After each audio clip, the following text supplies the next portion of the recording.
Welcome back, beautiful people, to our third episode of the Toad Podcast. I'm here with Luis Calderon, and you might remember him from our first podcast, Jesus Torres. Jesus, how are you? I'm good. What's up, guys? I'm back. Luis? I'm good. I'm happy to have Jesus back. Not that I didn't like Angie. I love Angie, but the original trio is back. The Holy Trinity, Yeah. you might say. Luis, how do you want to kick things off today? Today we are doing a different type of episode. We are trying to have a variety of things in our pod, and today we will just be answering very frequently asked questions, and us three will give answers. We are not experts in anything, Normal Joes. normal Joes that are friends with each other, and that's pretty much it. So the first question I'd like to start off with is, are grades important to land a job? Today we have a job fair at our school here, and I wanted to start off with that question. I'll leave it to whoever wants to answer it first. All right, Grandpa, give us the wisdom. Do your thing. I don't believe they are. I believe that Por as long as you know how to do your job, then that should be enough. I mean, you can hire someone with straight A's, but if they don't know what they're doing, then you're screwed. But if you have someone with, let's say, 2 point something, but they know what they're doing, then, I guess grades can kind of indicate maybe the type of work ethic, I guess, in a sense. But, I mean, I don't know. I wouldn't completely, say that you can tell everything about someone based on their grades. It also just depends on maybe what school they went to. I mean, it can be, some schools are more rigorous than others academically. But I personally believe that grades, no. I mean, I just say as long as you know how to do your work and your job, then that's all that matters. I'm going to play devil's advocate, and I'm going to Ooh, say I like this. that grades do matter. Okay, why? Because you kind of alluded to it. Grades are a reflection of work ethic, and I do believe there's a variety of factors and circumstances that can negatively impact your grades. Mm-hmm. But I think if you're able to have good grades in spite of those factors and circumstances, it shows that you can overcome just about anything. And I think that looks really good to a potential employer, that, hey, regardless of what's going on with my life, my personal life, I can still get the job done. And I think grades can be a reflection of how good you are at overcoming those factors and challenges. Yeah, rebuttal? I mean, I don't have a legit rebuttal, but I mean, I've been to job fairs for because I'm a computer studies major, so I would have to go into tech if that's what I want to do. Mm-hmm. And I've had people tell me straight up, we really don't care about your grades. We don't look at that. But that depends. That also depends on the field. Some fields could, some fields might not. I've personally been told by actual hiring managers that they really don't care. But it just depends. Yeah, I think it's a balance. You have to, obviously, if your grades don't necessarily reflect the knowledge, you have to have a balance of good knowledge and good grades. And like you said, it does depend on the field. For example, let's say you're going to the nursing field and you have barely passing grades, C's. For something like that, for nursing, you really do have to know your stuff. You can't be trying to help out the doctor. Yeah. And not be able to know what a stethoscope is. Do you know what a stethoscope is? I can't even say it, but I know what it is. It's the little thing that measures your heartbeat now. Can you describe it more than that? So you put the little thingies in your ear. Uh-huh. What are those things called? The little earbuds. No. AirPods. All right. So I wanted to branch off from that question. You guys were talking about the grades and not being important or being important, right? So is there a difference between grades being important if you're applying to a job as opposed to rather applying to an internship? Are grades important in an internship rather than a full-time or part-time job? I think initially, yeah, because a lot of internships will specify before you even apply. You have to have a certain GPA minimum, a minimum requirement. Mm-hmm. So, I mean, I guess in order to land the internship, yeah, they matter. Mm-hmm. Well, not even just your grades, your GPA overall. I mean, but as long as you meet the requirement, then after that, then, I mean, no. So, I guess in order to land internships, then, yeah, depending on the internship. I mean, I would like to see more internships be towards just, like I said before, as long as you know how to do your job. Mm-hmm. But at the same time, it's also, I mean, why not reward those who have put in the work? And if you have a good GPA and that can land you decent internships, then why not, Agree, disagree, Renee? I agree with that. I think that jobs are more of a real world thing, quote unquote. So that's more about the knowledge you have. Mm-hmm.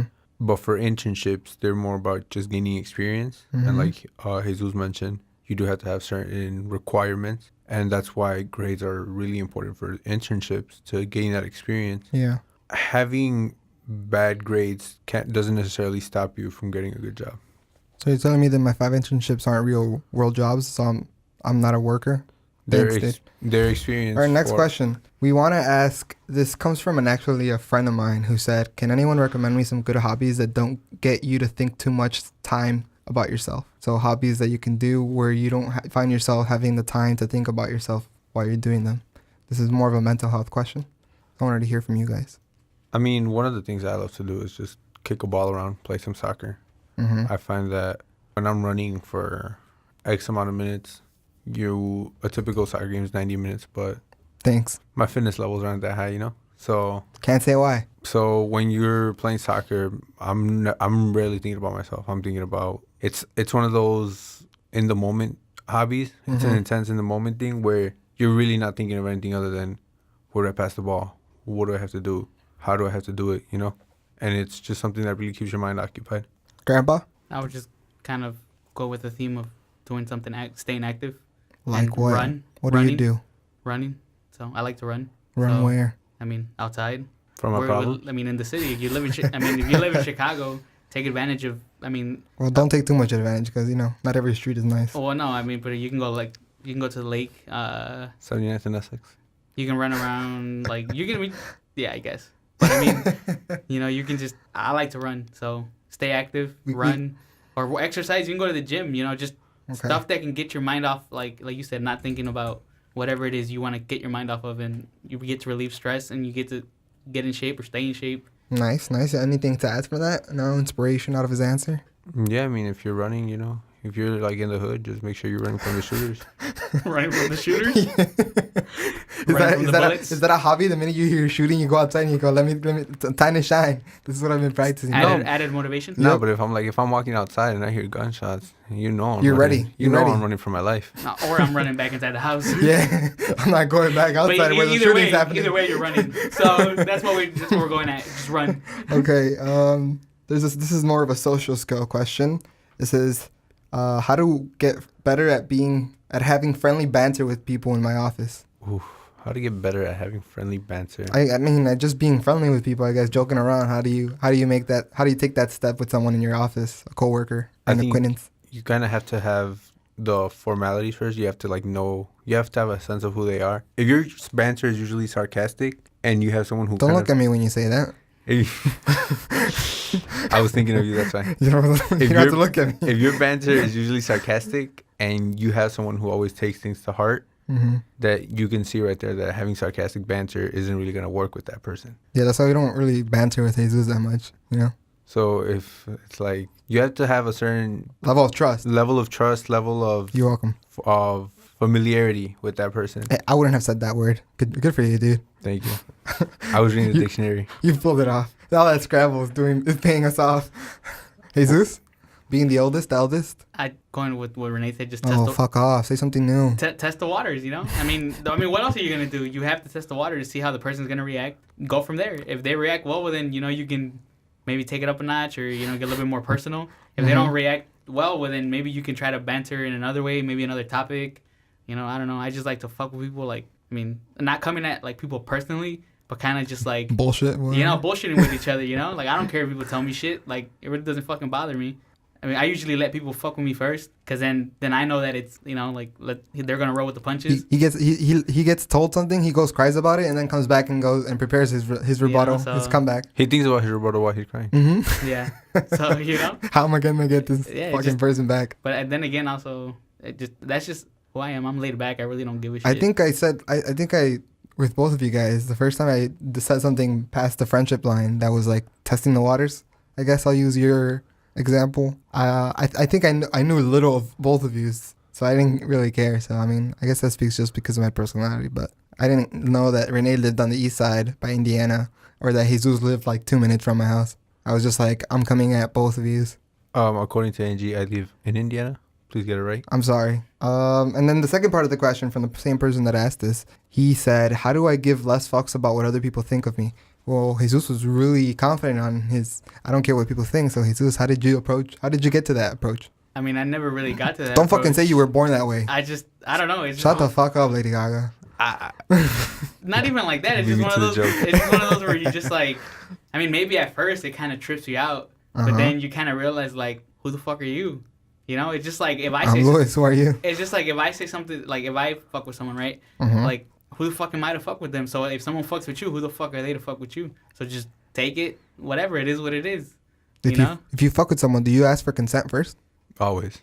Okay. Well, yeah, always. But like I said, like for the most part, people are always the ones coming at me first, like in a friendly way or mean, whatever way it is. And then after that, well, then I just react accordingly. We usually go to kill for with one another. So So, yeah, doesn't- but I mean, not giving a fuck is like, I wouldn't say it's a quality or it's something you should strive for, mhm. because it's also good to like, also, Give a fuck? Yeah, sometimes give a fuck, but like, Chicken at heart. you know, I feel like in the sense that I'm getting from what your friend is asking, Mhm. I would just say to him, just He's not my friend. He's an acquaintance. well, in acquaintance, I would just say take everything with a grain of salt and just fuck. It is what it is. All right, Renee. Yeah, I think Better like, answer. with everything in life, you have to strike that balance, you know. And Oh, here comes this bullshit again. Go Hey, for it. we're Renee. keeping it real. Yeah, go, Hey, Renee. right. All right, go. we're off the pill. So like I everything don't in even know life, what that means. you know what it means to be off the pill. Just go. So- I'll figure it out. Like everything else in life, you have to have that balance. You have to not care what other people think enough to let it get to you, Mhm. but you do have to value that feedback, that quote unquote constructive criticism from them, because it will help you make you a better person. And a better friend. Yes. If, for example, let's say this bandana doesn't look good on me, but I think it looks good on me, Mhm. but 20 other people You say clearly don't care what me or Jesus thinks about because you're still wearing it. 20 other people say it doesn't look good. Thank you.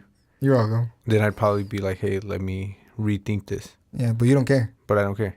So, but if it was something maybe a bit more, Wait, hold on. Before you finish that thought, what if the girl that you liked, if you were crushing on a girl and she said, I don't like it, would you take it off? no, All right, good boy. Go. I don't please anyone. But if it's a So more, much for keeping it real. if it's a more, if it's a more, let's say less shallow thing, something more deeper, like a personality flaw or something, Mm-hmm. then I probably would reconsider what I'm doing if I have a tendency to interrupt people or like talk too much. And like I said, 20 people tell me, oh, you talk too much, you interrupt too much. I'd probably reconsider that, because if I'm trying to like do Yeah. something important and no one's ever I've never bothered to change that. No one's ever told me anything about that. I'm not going to be self-aware enough to stop myself from doing it. I think in a span of 2 days, 20 people have told me to stop talking because I talk too much, but I don't give a fuck. Maybe you should reconsider. That's why I'm a podcast host. Talking is good. Maybe let me and Jesus talk the rest of this podcast. All right, go for it. Here's the questions. So now we're going into more generic questions that I was able to find on the internet that I wanted to talk about with you guys in the show. The first question is into a topic that I really want more people to talk about, but I've been saying that for years, so I don't know if it's going to happen. But what's your go-to film when you're struggling with bout of sadness or depression? My go-to film when I'm struggling with a bout of sadness or depression, I'd probably have to be the basic bitch here and say You are the basic bitch. Probably you are. thank you. You But I'm gonna have to give the basic bitch answer and say The Avengers, because Okay. not because of the film itself, Uh-huh. but because I remember when it first came out back in 2012. You watched it with your family? No, I watched it with my friends, and it was just a really good experience. Mm. And it's that association, that feeling I associated with the film then, Uh-huh. sort of helps me now whenever I'm feeling down. Helps me recall that feeling. Jesus? I mean, I've never really thought about that question. I was just What's the first movie that came to mind when I told you to think about it? The Dark Knight. The Notebook. That's fine. The Dark Knight, why? I don't know, just because if I'm already like I'm the type where if I'm already fucking depressed, I want to feel more depressed. So the Dark Knight's Jesus. gonna make me feel like I The don't know, world's like, gonna end? like not like Watch 2012. The Joker's gonna make me feel like depression is cool and shit. So why not? So See much him- for wanting to talk about depression, and then I hear this motherfucker say something like that. Well, not in a fucking- sense, not like that, you know. But it's just like I don't know. I like the Joker's in that movie is pretty fucked up, but Mm-hmm. you know he kind of just goes with it. It is what it is. So that's your answer, The Dark Knight. Depression is cool, kid. Jesus Christ. All right, next question. We should have that on a t-shirt for merch. Depression is cool. Well, tell the people listening to subscribe to us. Let's take a moment in the podcast for an advertisement that we have created ourselves right in this moment, and Renee will be saying the podcast advertisement. Renee? Do you feel let down by society? Do you feel oppressed and depressed? If so, then I have the perfect thing for you. our brand new Toad podcast merch featuring slogans such as "Depression is cool," "Toad," and a picture of an actual toad. You can get them in the link down below. I'll make sure Luis posts it on YouTube. And be sure to like and subscribe for a free giveaway of one of the 3 merches. Where should they subscribe? Subscribe youtube.com, look up Toad Podcast, and it'll be either the second or third one that comes up. We're not that important yet. No, we're the thumbnail with the toad. What does toad stand for? The oppressed and depressed. Whose idea was it? I was arguing the other day whose I don't idea know was whose it. idea it was, but I thought it was Jesus, but Renee said it was him, so we're gonna give it to Renee by default. Yeah, I think that was Renee. I fuck with it though. All right, let's move on to the next question. The next question is, if you can know the absolute and total truth to one question, what is that question? Just how my life's gonna play out. Where am I gonna be? One question. Stop asking multiple. Well, yeah, just how my life's gonna play out. All right, Renee. The total and absolute truth to one question. Mm-hmm. I'd probably have to be, will I succeed? Wow, that is a good question. Better than yours. I mean, I don't give a shit. I think To be certain honest. certain knowledge can be a little scary sometimes. Like, how am I gonna die, or where am I gonna die? No, you're already asking more than one question. Stop That's asking what questions. I'm saying. Certain knowledge can be scary. Uh-huh. So I think the only question I really want to answer is, will I be successful? I feel like knowing if I'm gonna be successful is scarier than knowing about how I'm gonna die. I to be agree. honest. Mm-hmm. I'd rather just find out myself if I'm going to be successful, but I'd rather know if I'm going to die.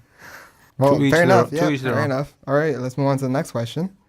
What's something you're so glad you have done in your life at this point? So anything prior to today.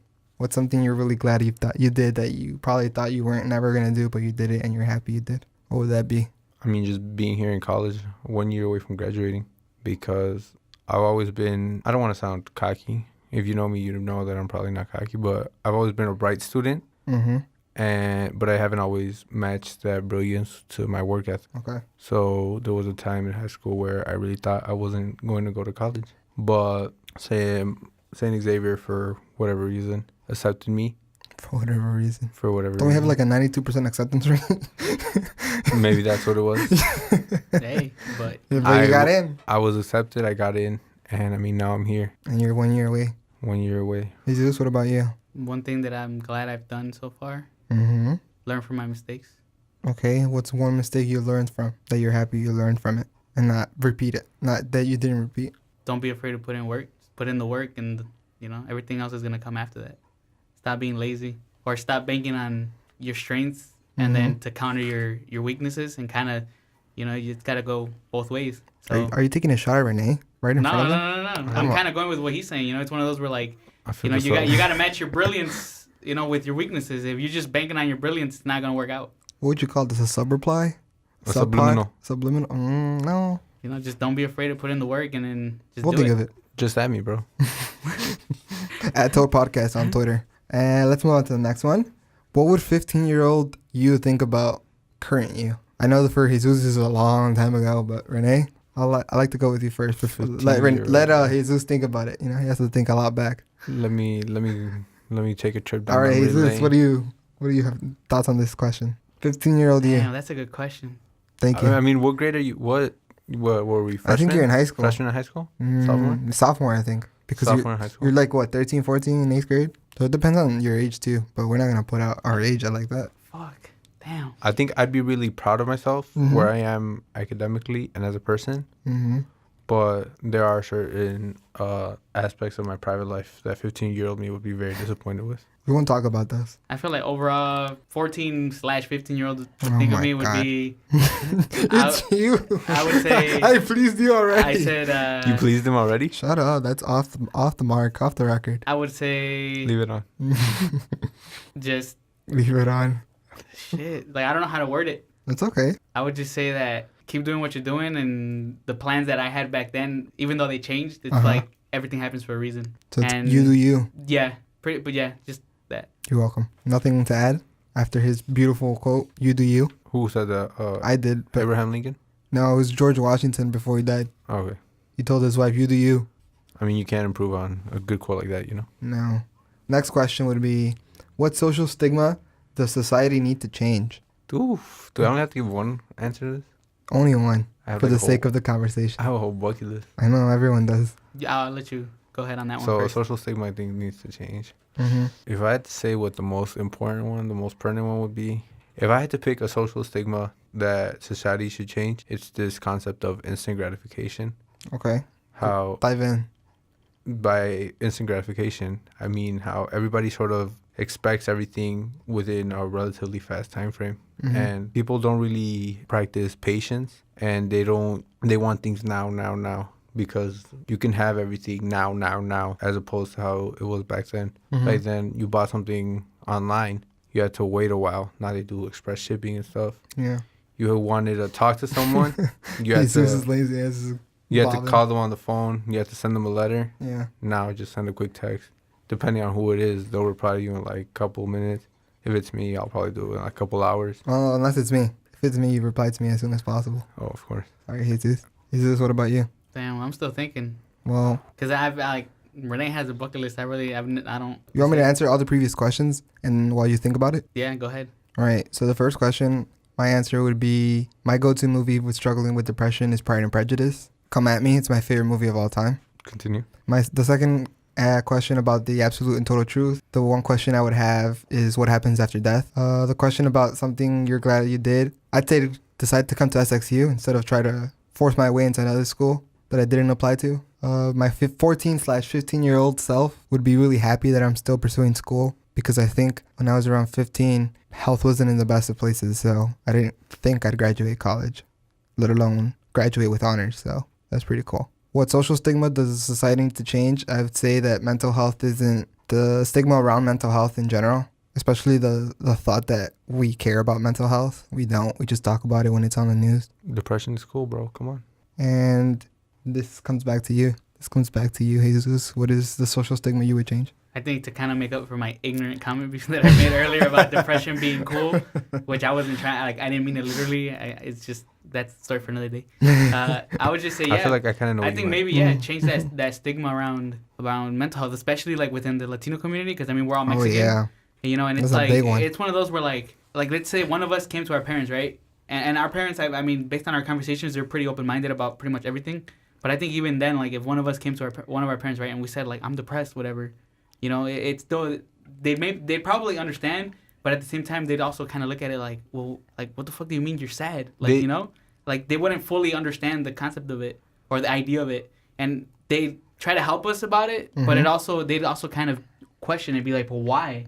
And when it comes to mental health, people always hit you with that, but why? You shouldn't feel that way, or like your life is so good, or someone out there has it worse than you. But that's not the point. The point is, you know, with mental health, it's just, and I don't know how to explain it, but because I mean, I really don't know nothing about it. But it's just, I don't know, this whole stigma of, especially within like the Mexican community of like mental health is, it's not a thing. It's not real. You're just stop being sad. Like go do something and you won't be sad anymore. Like that's not gonna fix it. If anything, it might just make it worse because you're just being told to like put your feelings aside, put how you feel aside, and just deal with it. What we're gonna butt in. Yeah, and I was gonna say, I think the reason that it's not depression seems to be more like a first world problem. Mm-hmm. It's something that we suffer more here because if you think about the way the U.S. its culture is set up, as opposed to these other countries like Mexico, you mentioned, or other Latino countries. Wait, before you continue, I just saw in the news the other day we were voted the happiest city in the country. So I'm just letting you know.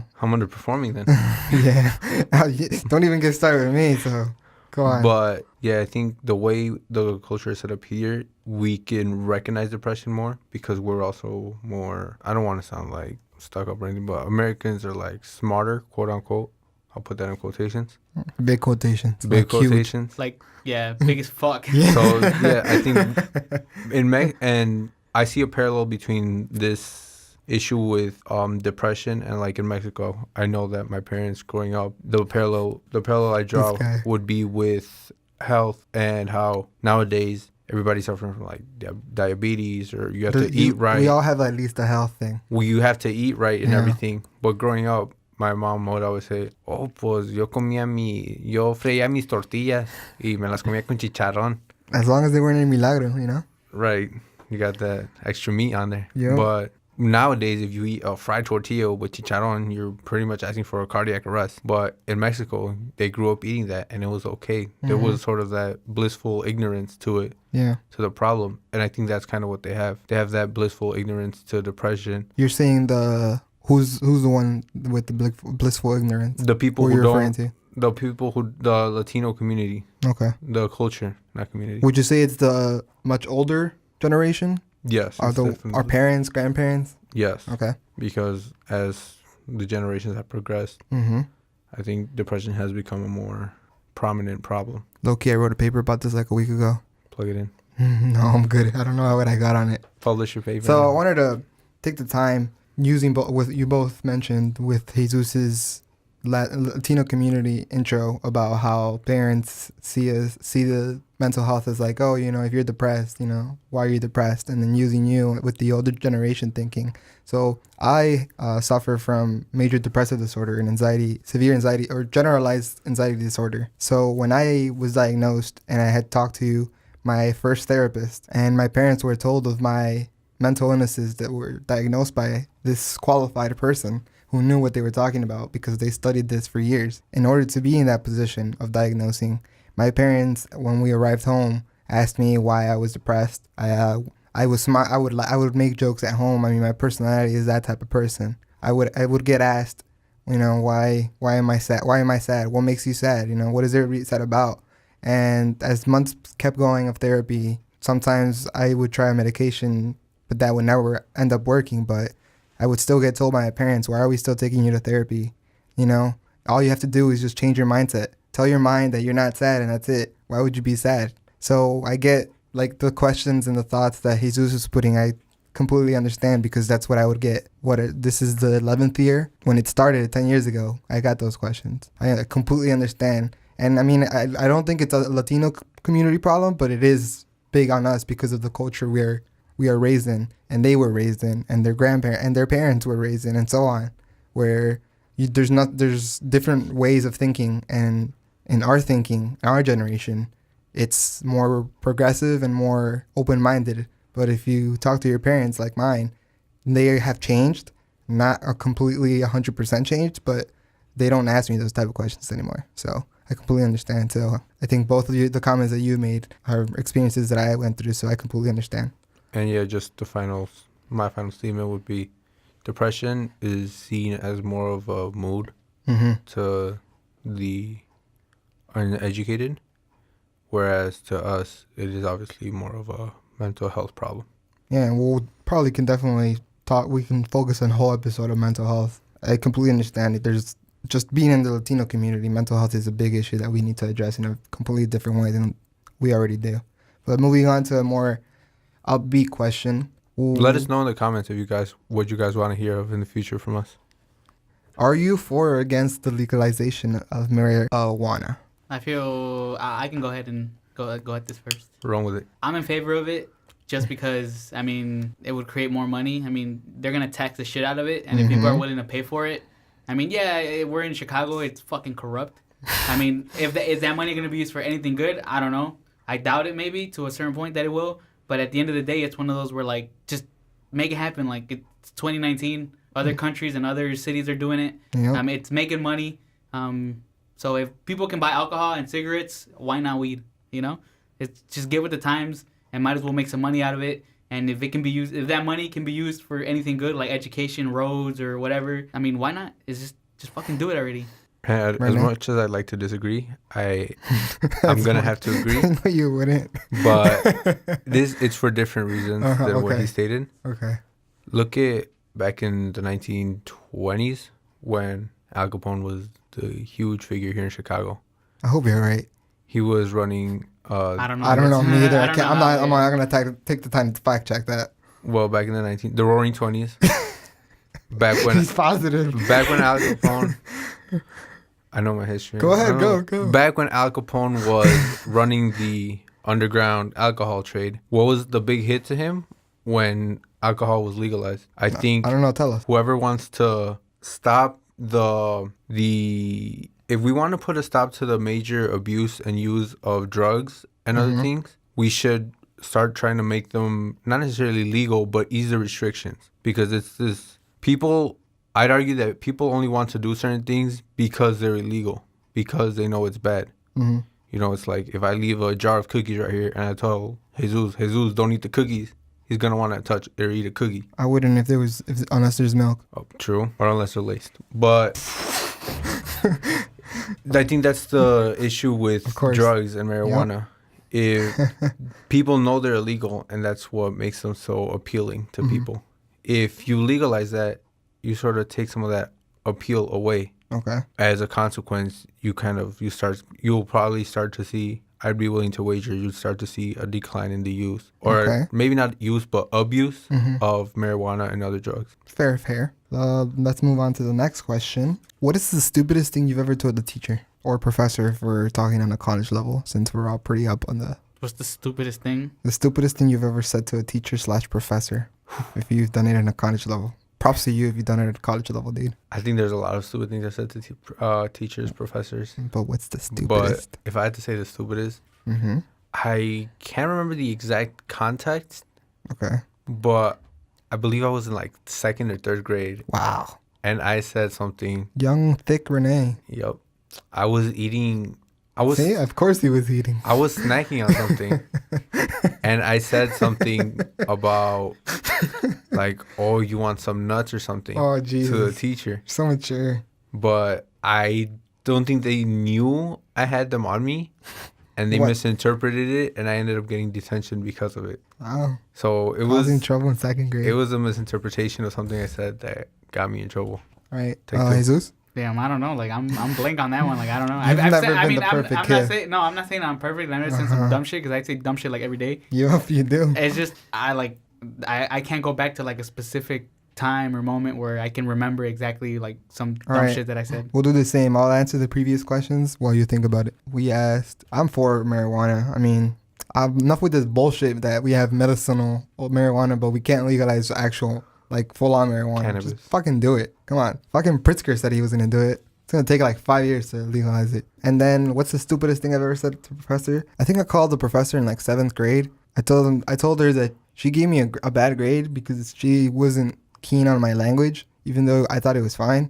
And I told her that's why she was single and she had no husband. But I mean, I have a great relationship with her now. We chat here and there through email about what I'm doing, if I have a question about, whatever. And back before that, I didn't really get along with her. So I threw a little jab that I probably shouldn't have. But Did it land you in any trouble?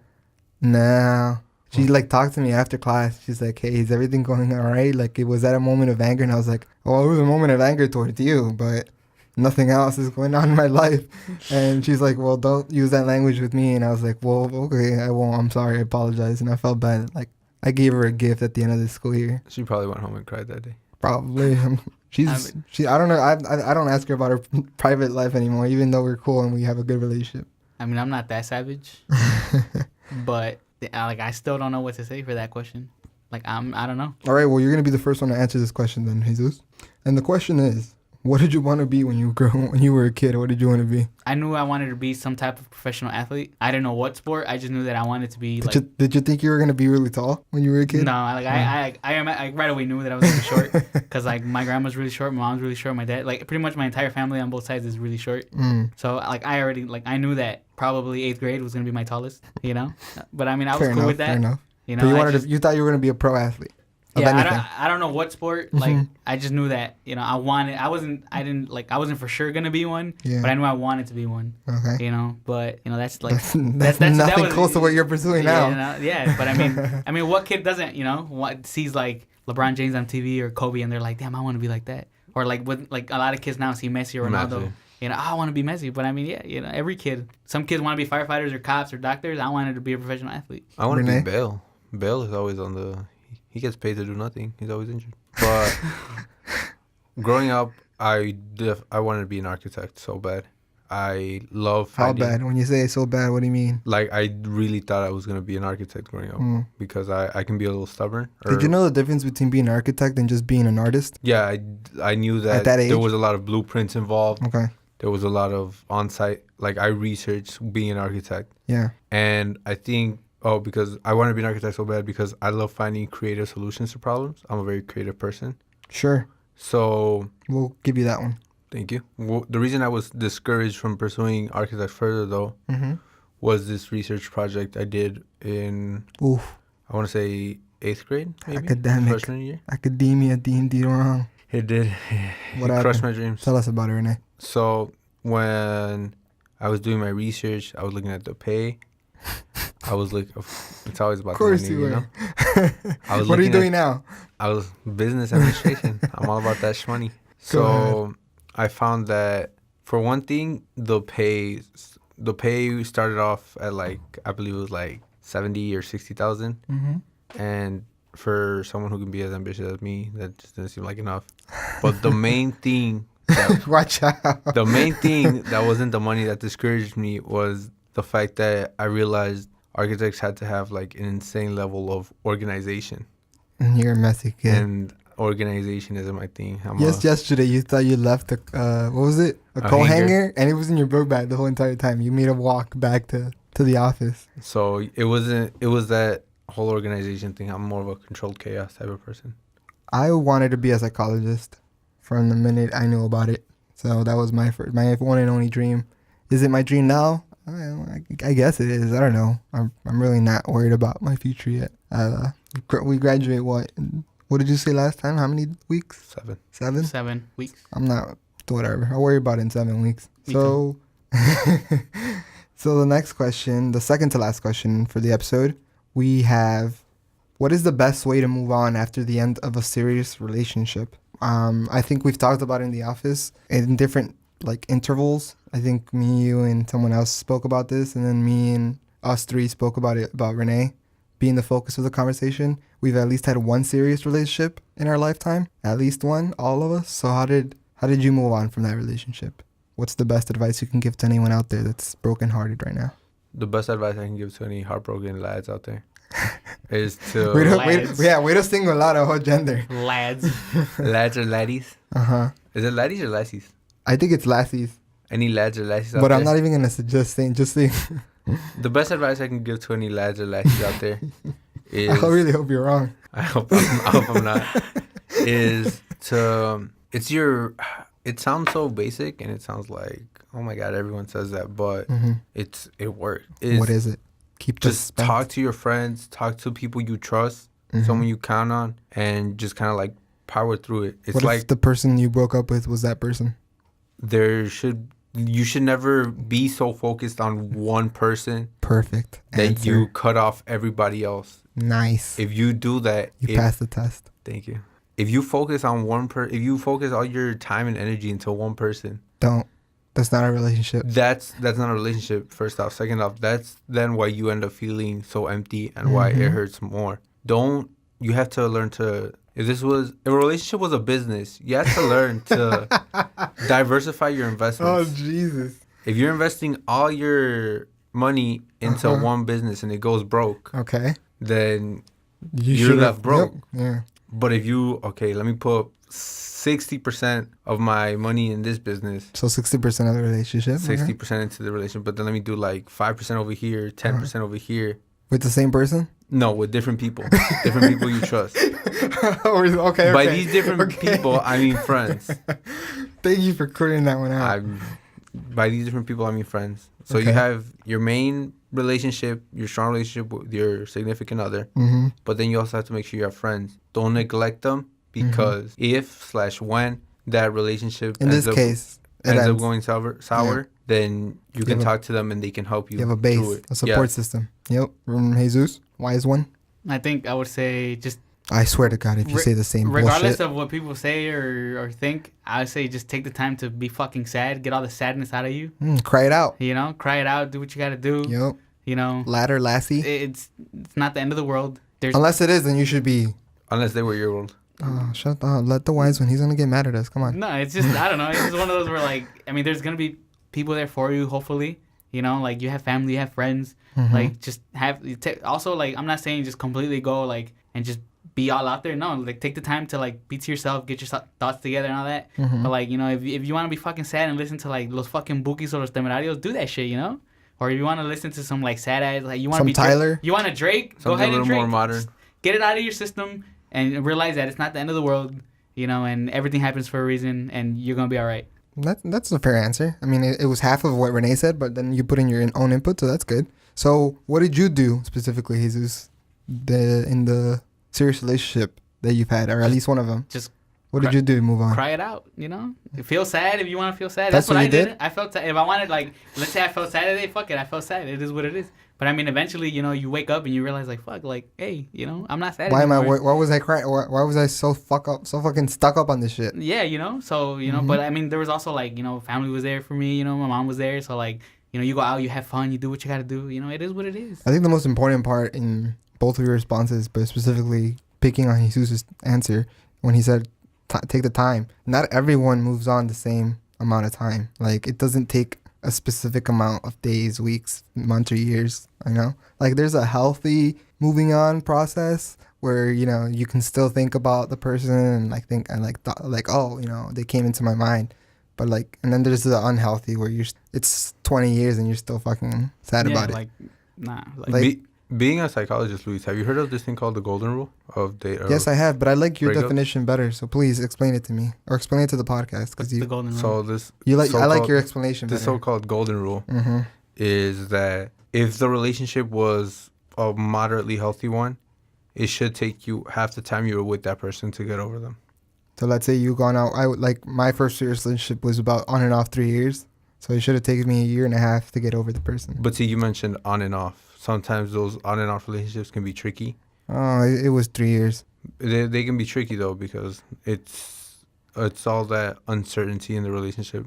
But that's why I said a healthy sort of stable relationship. 1.5. If you were together for 1.5 years, you'd be expected to. Let me do some quick. Why did you do that? You did that. Why did you do that to yourself? like I like a challenge. I get the ruling out, but I firmly believe that There's no set amount of time. Like Lewis is right. You know, there's also healthy and unhealthy. That's You like don't want to major- you don't want a borderline unhealthy either. Like I believe that it should. I mean, take the time you need, but also you know realize that you know if you start fucking you know if you start overdoing that shit, it's like come on, bro. Like you know relax. Yeah, but that's why I said there's some variance. I would know. I was that type of kid. There's some variance obviously to it, but Ooh, variance, nice. if you're not Terrible. if you're not over, if you had a 4-year relationship and you're not over that person 3 years from now, I guess you can put it like a not say that I'm gonna move on in 2 years, but at least like have a time of like a set amount of time, I guess, to like okay, this is the goal, or not even goal, but like okay, it's been 2 years now. If I'm in a position 2 years from the breakup where I'm not over it, then something's wrong, you know. It's not healthy. But I mean, I don't think there's you can tell someone like if you were in a relationship right now and it was like a year or whatever, and it ended off. I'm not gonna tell you have 6 months to get over it, because if not, that's not right. oh, of course, I'm just take it with a grain of salt. It's Yeah, I know, but just to clarify, Jesus rebuttaling you because he was saying, you know, you're completely fucking wrong. No, I wasn't saying he was wrong. I was just saying that like I understand the rule. Like now that he explained it, like I get where people are coming from with that. But at the end of the day, it's like yeah, I guess you know I understand it, but I'm not saying that's like right. I just feel like it should take you as long as you think it's gonna take you or you need. Mm-hmm. But also recognizing that you know if it's like Lewis said, if it's been fucking 30 years and you're thinking about Becky from first grade, like come on, bro. You know? Always Becky, dude. So There's always a Becky. or Silvia or Oh. Alicia, whatever, you know. Just nah, like come on, tampoco la hagas pedo, you know? Victoria. You know, like it's time to turn off the Laura. fucking Vicente Fernandez and put on some like fucking banda or something. So we're gonna end off the podcast on a question that if Angie was here, she'd love to ask, but she isn't, so I'll ask it instead. She loved to ask or answer. Ask. She like to ask the table. So the question we'll end off this third episode with is, what are some differences between male and female friendships? So we're all males here. I'm not assuming gender. You have told me you're male, so we're good. I identify as a heterosexual Oh, male. shut the fuck up. So what are the differences between having friendships with a male as opposed to having a friendship with a female? So let me make sure I understand. Mm-hmm. So the question isn't asking what's the difference between friendships between males, you and me and you as a friend, as opposed to like Angie and one of her girlfriends. No, it's as Angie and you and me and you. Okay. What are the differences? I can make this question harder and say if you're in a relationship, what makes it? What are the key differences? I in think that, one but- key, I mean, not key difference, but I think one difference would be that, I mean, maybe with your voice, the way you say things can maybe be... Your language is different. Your language could be different, but also, like, you can maybe get more personal. Okay. You know, maybe you're going through some shit, you know, and... Your boys are there for you? Yeah, in a sense. Yeah. He's thinking about the boys he has. He's like, are they there for me? I would just say, like, I don't know, like, you can maybe be a little, you can be, no, because when you're friends, regardless of gender, you gotta be you know, because if not, then are you really Then friends? You're not really friends. Yep. Now, thinking it again, probably nothing would be, I would say right now, like, I'm gonna say nothing is different, but at the end of the day, I think once you think about it, there is, but I mean, I think one would be for me, probably language. I don't know, just out of respect, you know, Yep. you don't want to just, I don't want to be like fucking talking all stupid and shit. He was taught the right way. You know, but Mama raised stuff a like man. that, you know, and then like Mhm. with you guys, it's like tampoco me va a pasar de, you know, then De just, verga. you know, but you know, I'm like, you kind of go with like the vibes, you know, if Mhm. you know, if you're fucking around, I'm fucking around, it is what it is, you know. Yeah. It's just I don't know, like with a female, you know, you're gonna be, of course, you gotta be more respectful, Mm-hmm. you know. You're also tampoco, you're not gonna tell her everything. You know, you're not gonna expect her to tell you everything. With a guy, it's also, I mean, you shouldn't expect anything out of a friendship either. I mean, but at the end of the day, when you're friends, you know, you feel comfortable, you know, kind of like saying, I need to talk. You know, I'm not gonna say, hey, I need to talk and right now. No, but I mean, if I need to talk, I can be like, hey, you know, and you can be like, all right, cool, you know, like I have time, or let's go get lunch, let's do something. You know, it's one of those. So Renecito. I think one of the main differences would have to be the assumptions. Okay, explain. And by that I mean the assumptions that other people make. Because I get you. when it comes to my friends, like especially with like certain really close friends that I've known for a while, Mm-hmm. I sometimes like I don't even think of them as like girls or guys. I just think of them as a person, you Mhm. know. Especially sometimes if you don't always identify as like what you're quote unquote supposed to identify. So if you're a girl and you like other girls, or if you're a guy and you like other guys, so I just think of that friend as like a person.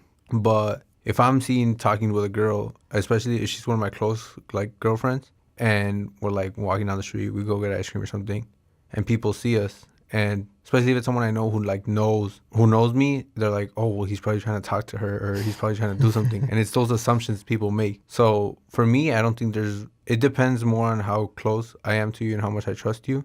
But to people on the outside looking in, it is more about like how they tend to assume, oh well, if it's a girl and a guy, oh they're probably talking, they're probably trying to date, maybe they're even friends with benefits or something.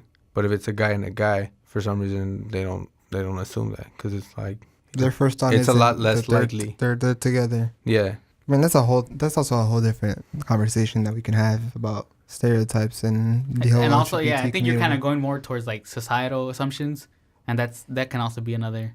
Whole podcast itself. Yeah, because episode. I mean, society assumes a bunch of shit. yeah, but I mean that's because like I don't really have a lot of differences. Also, you live in the middle of nowhere, Yeah, that's true. I live So- in Indiana. so that helps you. And then when Shout out Hooverville. Or no, the Hoosier the State. Hoosiers. Hoover. The Hoosier State. Hooverville? The Hoosier State. The Hoosiers. I don't even know my own state. You don't live in Indiana. It's not your state. You're still in Illinois. You go. Play with the joke. So Run with it. my answer would be that I think just as you guys went with this, you had assumptions. He said the language. I think about it as myself. I get along with better, and I've always gotten along better with girls, with female friends. I have more female friends than guy friends. I respect that. It's tough for me to open up, because you were talking about that. So like you said that with your boys, you get to open up a bit more. For me, it's the complete opposite. For me, it's easier to open up with a female friend than with a guy friend, which is probably why I have few guy friends as opposed to the female friends I have. So for me, it's the key difference is just me being able to open up to one better than the other. But I mean, to each their own. We're all different, It's also we're the people we meet that we have in our friend group different. I mean, our own little friend group at the office is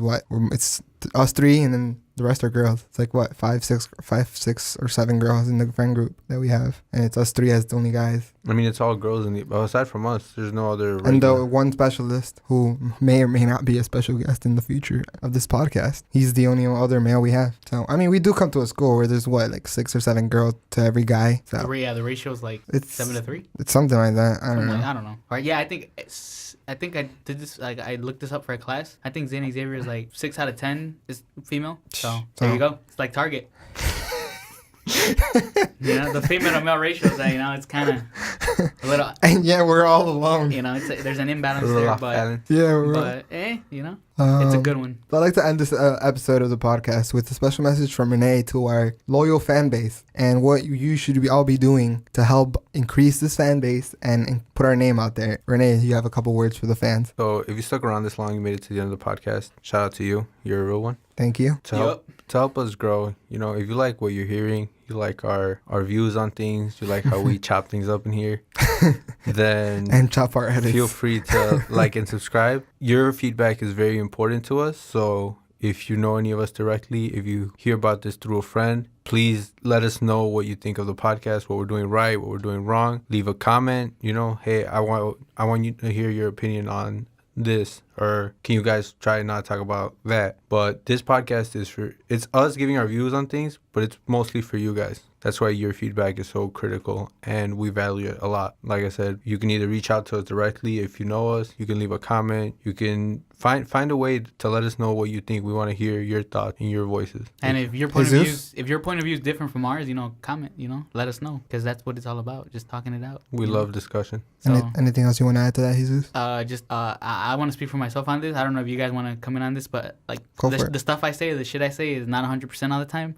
So if I'm wrong, fact check my ass and let me know, you know, or let Lewis know, like, yo, he said some shit that's not right, you know, because sometimes I will say shit that I think is right, but it's not right. So that's all I want to say. Educate the uneducated. Exactly. And all I have to add would be, you know, where you can find us. You can leave a comment on our videos on our YouTube channel, where you can we should like and subscribe, share. I would like, as much as we love to plug and share our podcast to people, no matter where we are, it would help us if you enjoy our content to share yourselves to the friends and family. We have our Twitter at Toad Podcast, where we're not really active, but you know, give us a follow, and it's an easier also means of communication. We are still on SoundCloud for the first 2 episodes, but as of this upload, we are probably already on Spotify and Apple Podcasts, so you can find us on there. Subscribe to that. If you don't know how to, leave us a comment on our Twitter or our YouTube episodes that we have up, and we'll let you know how to do so you can keep following our content. You know, thank you for listening.